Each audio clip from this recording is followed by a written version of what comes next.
பெண்ணுரிமை எல்லாம் பேசுவாங்க. பெண்ணுரிமைக்கும் திமுகவுக்கு என்ன சம்மந்தம் இருக்கு? முதல்ல வந்து நீங்க நம்ம நிறைய இந்த முத்துலட்சுமி ரெட்டியார் பத்தி வந்து நம்ம நிறைய பேசியிருப்போம். அவங்க தான் வந்து தமிழ்நாட்டின் முதல் மருத்துவக் கல்லூரியில் பயின்ற முதல் பெண்ணே அவங்க தான். அவங்க 1926 தேர்தலில் போட்டிட்டு தோல்வி அடைஞ்சிறாங்க.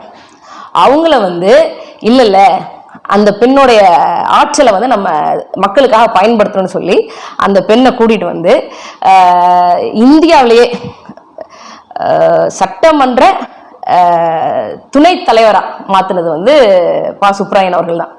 இந்த பெண்ணோட ஆற்றல் வந்து தமிழ்நாட்டு மக்களுக்கு தேவை அப்படின்னு சொல்லி அவங்கள பாரிஸ்க்குலாம் அனுப்பிச்சு குழந்தைகள் நலன் சார்ந்து வந்து நிறைய விஷயங்களை வந்து கத்துக்க வச்சு எதிர்கட்சி பெண் துணை தலைவர் வந்து அம்மையார் முத்துலட்சுமி ரெட்டியார் அவர்கள் தான். அவருடைய ஆற்றலை முதல்ல பயன்படுத்தியது வந்து நம்முடைய தாத்தா பா சுப்ராயன் அவர்கள் தான். அப்ப இப்ப நீங்க பாருங்களேன், பெண்ணுரிமை அப்படின்னா நம்ம இவங்க சத்தியவாணி முத்து இருக்காங்களே, மதராஸ் பட்டணத்துல திமுகவை வளர்த்தவர்களை சத்தியவாணி முத்து தான். அண்ணாதுரை அவர்கள் திமுகவில் கருணாநிதி ஃபவுண்டர் மெம்பர் கிடையாது. 1949 செப்டம்பர் 17 ராபின்சன் பூங்காவில் அண்ணாதுரை அவர்கள் திமுகவை ஆரம்பிக்கும் போது கருணாநிதி திமுகவினுடைய ஃபவுண்டர் மெம்பர் கிடையாது. ஆனா சத்தியவாணி முத்து திமுகவின் ஃபவுண்டர் மெம்பர். இவங்க எடுத்த போராட்டம், திமுக அப்போ எடுத்த போராட்டத்தின் காரணமாக அந்த அம்மா கை குழந்தையோட சிறைக்கு போயிருக்கு. எத்தனையோ சிறையை பார்த்திருக்கிறாங்க. ஆனா அந்த சத்தியவாணி முத்துவை அண்ணாதுரை அவர்கள் வந்து தன்னுடைய செய்தித்துறை அமைச்சராக வச்சிருந்து பிபிசிக்கு அனுப்பிச்சார், பிரிட்டனுக்குலாம் அனுப்பிச்சாப்ல. அப்படி இருந்து அண்ணாதுரை இறப்புக்கு அப்புறம் அந்த சத்தியவாணி முத்தை கட்சியில இருந்து ஓரங்கட்டி கட்சியில இருந்து துரத்தி எடுத்தவர் தான் கருணாநிதி. இவரை தான் வந்து பட்டியலின மக்களுடைய பாதுகாவலன்னு சொல்லி இன்னைக்கு வந்து இந்த சேனல் நம்பிக்கிட்டு இருக்கு. அவ பெண்ணுரிமைக்கு அவங்களுக்கு என்ன சம்பந்தம்? லீலாவதி, நம்ம மதுரை மாநகராட்சி கவுன்சிலர் வந்து லீலாவதி அவர்கள் வந்து அவர்களை யார் வந்து வெட்டி கொலை பண்ணாங்க?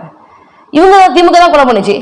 தமிழ்நாட்டின் முதல் எதிர்கட்சி தலைவர், பெண் தலைவர் ஜெயலலிதா, அவங்கள வந்து சட்டசபையில தன்னுடைய 2 மனைவிகள் பார்வையாளர்கள் மாடத்தில் இருக்கும்போது ஒரு எதிர்கட்சி பெண் தலைவரை துகில் உரித்து அந்த பெண்ணை வந்து மானபங்கம் படுத்தியது யார்? இந்த கருணாநிதி தான்.